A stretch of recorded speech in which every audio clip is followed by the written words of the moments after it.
Ave Maria, cheia de graça, o Senhor é convosco. Bendita sois vós entre as mulheres, e bendito é o fruto de vosso ventre, Jesus. Santa Maria, Mãe de Deus, rogai por nós, pecadores, agora e na hora da nossa morte. Amém. Louvado seja nosso Senhor Jesus Cristo. Para sempre seja louvado nossa Mãe Maria Santíssima. Em nome do Padre, do Filho e do Espírito Santo. Amém. Podem sentar-se um pouco. Hoje nós estamos no domingo, dentro da oitava do Natal. Natal foi quarta-feira passada. Hoje estamos rezando o domingo que ocorre nesta mesma oitava. Este domingo, em específico, nós estamos a ler no Evangelho aquela passagem da apresentação do menino Jesus no templo. Claro que esta ocorreu 40 dias depois do nascimento. Todavia, este lugar é propício para lembrar-nos mais uma vez que aquele menino, aquela criança pequenina que havia nascido, era o Salvador do mundo. E é por isso que a igreja nos pede para rezarmos este evangelho neste dia de hoje. Pois bem, hoje especificamente, nós podemos fazer um belo sermão sobre duas coisas em específico. A primeira é a confiança a Maria, e a segunda, a nossa tábua principal de salvação, que é a Sagrada Confissão. A primeira delas é a confiança em Maria. Maria Santíssima, Mãe de Deus, Mãe do Filho de Deus, nosso Senhor Jesus Cristo, esta Senhora soberana, Rainha do paraíso, Rainha do céu e da terra, a quem o céu e a terra estão sujeitos, porque a Deus assim se apraz. Ela também foi designada por Deus de forma especial, Rainha de misericórdia. Eis que nós cantamos sempre na Salve Rainha, Salve Rainha, Mãe de misericórdia. Sempre que encerramos nossos rosários, encerramos nossos terços, encerramos nossas orações, dizemos com grande alegria no coração, Salve Rainha, Mãe de misericórdia. E isso se atribui porque nos Salmos dizia, a Deus está o reino, ao Filho de Deus a justiça. Porque a mãe do rei, a mãe do Filho de Deus, ficou a misericórdia. Eis que a Virgem Santíssima, ela não tem para nós olhar de ira, não tem para nós, pobres pecadores, degradados filhos de Eva, olhares de raiva, de desolação. Eis que essa mesma senhora, que estava ali diante de Simeão, recebeu uma profecia que lhe ardeu o coração. Desde aquele momento, ele transpassou uma espada no peito. Eis que uma espada de dor transpassará seu coração. Porque este menino será sinal de contradição para muitos, para que sejam provados a perversidade de muitos corações. Eis que o coração da Mãe de Deus já estava ardido, porque afinal de contas, o seu filho, o seu Jesus, aquele mesmo filho que ela adorava, e se compadecia, e se contristava por ele, ela se doava dia e noite por aquele menino, sabendo que aquele menino era o Filho de Deus, sabendo que aquele menino era o Cordeiro Imaculado, que veio salvar o pecado do mundo. Eis que o seu coração estava aberto para doá-lo para nós. Todavia, ai que dor! Nenhuma mãe neste mundo é capaz de suportar ver o filho preso, encarcerado, não importa quanto seja o maior criminoso da face da terra. A mãe sempre está lá no presídio, sempre leva roupa, sempre leva algum ventilador, alguma coisa que o presídio permita. Está sempre lá, mesmo sabendo que seu filho é digno da cadeira elétrica, mas a mãe está lá presente, nem que seja para assistir à morte de seu filho. Todavia, não foi assim Jesus Cristo. Pense na diferença. A um filho criminoso, uma mãe consegue ter tanta compaixão. Imagina um filho inocente. A um filho que sempre foi o agrado de sua mãe. A um filho que sempre foi a alegria do coração dessa mãe. Quanto não causa pesar e dor ver este mesmo filho, que foi alegria desde o dia de sua encarnação, desde o dia de sua entrada no seio dessa Virgem, até o último dia de sua vida. Quantas alegrias não trouxe para esta mãe? Um filho inocente, um filho que sempre foi o agrado dela, um filho que nunca lhe causou mínimo mal, mas antes, sempre trazia para ela toda alegria e consolação. Ver este mesmo filho, morto como um criminoso, morto como um ladrão, e sabia quem eram os algozes. Não pensem que eram os judeus, não pensem que os algozes eram os romanos. Os algozes éramos nós. Cada um de nós, degradados filhos de Eva, O nosso pecado foi a causa da morte de um Deus. O nosso pecado foi a causa das dores da Virgem Santíssima. Não foi somente o judeu, não foi somente aquele povo que estava ali presente, que odiava o Filho de Deus de fato. Foram nossos pecados. Os nossos pecados que cometemos, os nossos pecados que cada dia renovamos, os nossos pecados, os nossos dias em que nós não buscamos a graça, mas somente desonra, o tempo que nós postergamos para buscar a Deus, tudo isso causou a morte de um Deus. Cada dia, cada minuto, cada segundo, cada momento que nós desgraçamos a nossa vida, nós fazemos com que aquela dor, aquela espada aguda, volte a ferir o coração da Mãe de Deus. Se enterre um pouco mais profundo. Cada dia que vamos a uma Santa Missa, que vemos aqui presente ao Cristo, morto também, mas ressuscitado, mas também pequenino e criança, neste altar, a Virgem Santíssima o vê perfeitamente. Nós o vemos por aparência. Nós somente vemos a aparência do pão. Somente vemos aquela aparência de hóstia. A Mãe de Deus não vê a aparência. Os véus para ela já caíram. Toda aquela cobertura que nós vemos aqui, para ela não existem mais. Quantos de nós, por quantos de nós, este mesmo Cristo pequenino vem aos corações? E ela vê quantos corações o recebem gratamente. E ela vê quantos corações poderiam recebê-lo, mas não fazem, porque não querem desprezar o pecado, porque querem viver no pecado. E ela, Virgem dolorosa, derramando lágrimas, dia e noite por cada um de nós, não nos condena, nem por um momento. Cada hora, cada minuto, ela está no trono de Deus, intercedendo perante Ele, de joelho rogando a divina majestade. Foi por eles que meu filho derramou o sangue. Foi por eles, por cada um deles, que meu filho foi morto. Foi por causa dos pecados deles que meu filho morreu. Ei, Senhor, compadeça-se deles. Deles tempo, deles ocasião de salvarem-se, deles momento. A hora deles está chegando. Apresse a vossa misericórdia. Tocai-lhes o coração. Fervorai-lhes a vontade. Fazei com que sejam santos. O sangue de meu filho corre por sobre suas cabeças. Salvai-os. Cada momento essa Senhora de misericórdia está a interceder por nós, por cada um de nós, degradados filhos de Eva.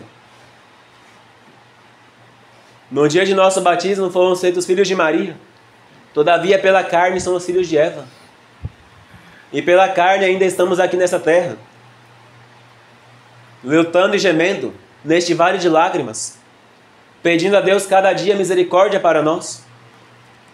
Se não fosse assim, não rezaríamos no terço Salve Rainha, Mãe de Misericórdia. Voltai para nós vossos olhos misericordiosos, ó Rainha soberana, vós a quem Deus deu toda a misericórdia. Tende misericórdia de mim, ingrato pecador. Quantas vezes a igreja se abre, o Filho de Deus se consagra no altar, e quantas vezes estes bancos ainda estão vazios? Quantas vezes as igrejas estão abertas para a confissão, e quantas vezes as almas não procuram? Quantos sacramentos, quantos canais de graça escorre a misericórdia de Deus para nossas almas, e nós não buscamos. Todavia, a Rainha de Misericórdia ainda está intercedendo. Ainda temos tempo. Ainda está em tempo para Nossa Senhora interceder por nós, rogar por nós. Ainda podemos impetrar em seu auxílio. Senhora, estou em estado de pecado, ajudai-me a sair. Eu quero sair. Dai-me força, todavia, porque eu sou fraco. Ainda estou preso à carne. Ainda sou um degradado filho de Eva. Salve, Rainha, Mãe de Misericórdia. Vinde meu socorro. Vinde, Senhora soberana. Eis que então, se nós abrirmos também nossos corações, não basta somente pedirmos. Ela está pronta para atender-nos. Mas, se nós abrirmos-nos também, tal e qual os pequeninos, eis que diz nosso Senhor, se não fizerdes-vos como estes pequeninos, não entrareis no reino dos céus. A criança pequena, a mãe consegue pegar nos braços. O adulto não. O adulto a mãe não pega mais. Mas a criança pequenina, a mãe pega nos braços, leva para onde lhe apraz, dá-lhe banho, troca-lhe roupas, alimenta-o, faz todo o mimo necessário. Assim sendo, se nós nos fizermos como um destes pequeninos, então a Virgem Maria tomar-nos-á no braço e levar-nos-á para aquele que pode nos dar o perdão nesta vida, para o sacerdote, para o ministro de Deus, a quem o próprio Cristo disse: a quem vós perdoardes os pecados, ser-lhe-ão perdoados, a quem vós o retiverdes, ser-lhe-ão retidos. Eis nosso segundo pensamento para hoje, a Sagrada Confissão. Provai e vede o quanto Jesus é bom. Não foi a igreja que inventou a confissão, não foi o padre que inventou a confissão, não foi o Frei Leão que inventou a confissão, o Frei Gabriel, não foi o Monsenhor Merardo, não foi o Papa Pio XII, não foi o Papa São Pio X, tampouco foram os apóstolos que inventaram a confissão. Acaso, se nós pudéssemos ter inventado a confissão, não teríamos sido os primeiros a nos eximir dela? Falar, os fiéis têm que confessar, mas o padre não precisa. Não foram os padres que inventaram a confissão. Foi o próprio Jesus Cristo. Logo depois de ressuscitado, o próprio Jesus Cristo aparecendo um dia para seus apóstolos, e também por seus apóstolos a todos os sucessores, disse: Ide, a quem perdoardes os pecados, ser-lhe-ão perdoados. A quem vós o retiverdes, ser-lhe-ão retidos. O próprio Jesus Cristo, nosso Senhor, deu como um sinal claro do perdão dos pecados aqui na terra a confissão sacramental para o ministro. Mas não é um sacramento terrorista. Não pense nisso. Não pensem que é um terror confessar ao padre. Provai e vede o quanto Jesus é bom. Jesus Cristo nos ensinou a confessar nossos pecados aqui nessa terra. Confessamos aqui nessa terra para somente um homem. Este homem não vai lembrar depois. Este homem, depois de confessar o pecado, ele vai não esquecê-lo. Poderá, em outra confissão, algum dia, se for necessário, lembrar-nos. Mas é muito difícil acontecer. O padre, na confissão, ele não está ali para nos castigar.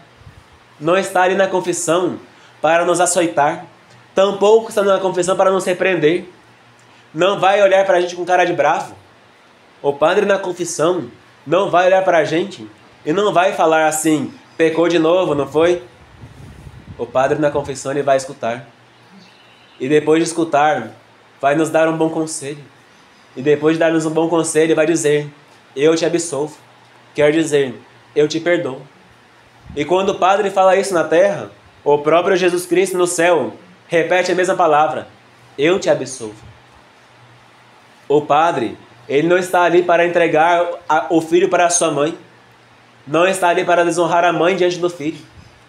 O padre na terra está ali para perdoar os pecados. E esse perdão é tão forte que nos garante paraíso. Pensem um pouco. Provai um pouco. Quantas vezes o remorso não nos fere a consciência? Caímos no pecado e não ficamos felizes. Estamos em estado de desgraça, mas nosso coração não fica em paz. Cada dia temos um prazer atrás de prazer, ouro em cima de ouro, fama acima de fama. Todavia, quantos ficam infelizes? Quantos se entregam cada vez mais a isso, mas não encontram alegria nessa terra? Quantos, se depois de muitos anos, se enforcam, se matam, porque não conseguem calar a voz da consciência que grita: saia dessa vida, deixe essa desgraça. Quantos anos após anos ficam a remorder-se como se estivessem no inferno, dia após dia, e não encontram sossego nesta vida? Quantos? Quantos encontram nessa vida tantas dores de consciência que não deixam nem dormir? Ou se dormem, tem pesadelo atrás de pesadelo? Pensemos um pouco. Quanto nossos pecados não nos causam tribulação nesta vida e mais ainda na outra? Provai e vede quanto Jesus é bom. Se nós confessamos nossos pecados, já nessa terra, nosso Senhor nos promete o alívio da consciência. Havia um caso de uma moça. Essa moça caíra em pecado impuro com 7 anos de idade. 7 anos de idade e já estava rolando na lama e no charco do pecado. Eis que foi e confessou. Por causa das amiguinhas dela, ia e comungava, mas não confessava esse pecado. Ela tinha medo, tinha vergonha, não queria contá-lo. Um dia ela foi participar de uma missão. Nesta mesma missão, ela confessou 3 vezes, com 3 padres diferentes, mas não contava o mesmo pecado. E isso, o pecado que ela cometeu com 7 anos de idade. Neste dia, ela tinha 29 anos de idade. Pense na distância de tempo, guardando aquele remorso de consciência, aquela culpa que lhe devorava o coração, aquele verme que não morre, que lembra o inferno. Quanto tempo essa moça ficava ali, atormentada por este pecado? Eis que então, nosso Senhor Jesus Cristo compadeceu-se dela, mandou um padre a pregar a missão, e este padre, pregando sobre a confissão, justamente disse: provai e vede quanto Jesus é bom. A senhora então começou a rodar o confessionário, rodando aquele confessionário daquele mesmo padre que pregara. Eis que então o padre, de repente, vê aquela mulher que estava rondando ajoelhar-se e diz: padre, ajudai-me, eu tenho que confessar um pecado, uma confissão geral bem feita, porque escondo pecados desde os 7 anos de idade. O padre disse: mas não te confessastes antes? Claro, padre, só nessa mesma semana, só neste mesmo dia, nessa mesma missão, me confessei 3 vezes, com 3 padres diferentes, mas não contei aquele pecado. Ajude-me, padre, porque eu quero sair dessa vida. O padre perguntou: e por que te resolveste só agora a confessar? A mulher respondeu, perdão: padre, é porque escutei da tua boca aquela palavra maravilhosa: provai e vede quanto Jesus é bom. E isso me deu ânimo para confessar. Eis que então ela fez a confissão geral de todos os seus pecados. E assim fazendo, ela saiu daquela confissão desse jeito, dizendo: padre, muito obrigado. Agora eu sei o quanto Jesus é bom. E se pudesse, pregaria a todo mundo o quanto recebi bem essa graça. Chega de pecados, nada mais de pecados. A minha consciência agora está tranquila. Sei que se morresse hoje, ficaria muito feliz. Um outro exemplo para encerrarmos de hoje é um exemplo de São João Bosco. Um menino do seu oratório não queria se confessar. Não queria nem por decreto.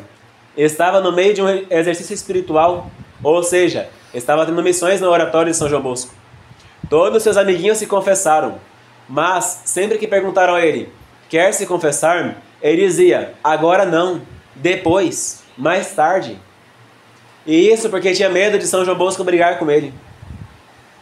Então São João Bosco, já temendo que ele não quisesse mais se confessar, escreveu um bilhetinho para ele. Teve uma ideia impressionante.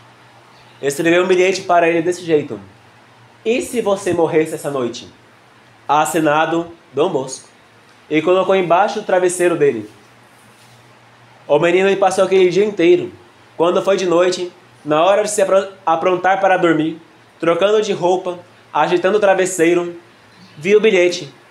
Olhou de um lado para o outro, notou que tinha alguma coisa escrita. Quando abriu, leu a frase: e se você morresse essa noite? Assinado Dom Bosco. Eis que então o menino ficou apavorado. Dom Bosco? Dom Bosco é um santo. E se eu morrer de fato? Ele vê o futuro. Ele tem o dom da profecia. E se eu acabar morrendo? Mas, para não dar alerta aos irmãozinhos que dormiam no dormitório dele, se deitou e até forçou dormir, mas não conseguia dormir. Cada vez que conseguia pegar no sono, um pesadelo lhe vinha na mente. o inferno aberto embaixo de sua cama, e o demônio esperando para engoli-lo lá embaixo. Eis que então, no meio da noite, já cansado daquela briga para dormir, levanta-se, fala: não, chega, eu não quero morrer desse jeito, não quero morrer, mas e se eu morrer? Vou levantar e vou confessar. E saiu do quarto bem de mansinho para ninguém acordar. Foi em direção ao quarto de Dom Bosco, bateu a porta. Dom Bosco abre e pergunta: quem está aí? A essa hora? Que quer? O menino, com toda a cara abrunhado, passando a mão entre os dedos, dizia: padre, eu quero me confessar. Dom Bosco então abriu um sorriso e disse: muito bem, não sabe quanto tempo estou esperando? Atrasou até um bocado. Então ele mandou o menino entrar e o menino se confessou. Quando saiu da confissão, voltou para o quarto, voltou a se aprontar para dormir. E quando deitou-se, falou assim: agora basta, chega de pecados. E sonhou os mais belos sonhos. Sonhou com o paraíso aberto, esperando para a sua chegada, e com os anjos cantando, vindo em sua direção. Porque dizia o Evangelho: no céu haverá mais alegria por um só pecador que se converte do que por 99 justos que não precisam de conversão. Busquemos, meus amigos, busquemos, meus fiéis, busquemos enquanto podemos os sacramentos, porque os sacramentos não vêm para nos condenar, mas vêm para nos salvar. Ave Maria Puríssima, sem pecado concebido. Ave Maria, cheia de graça, o Senhor é convosco. Bendita sois vós entre as mulheres, e bendito é o fruto de vosso ventre, Jesus. Santa Maria, Mãe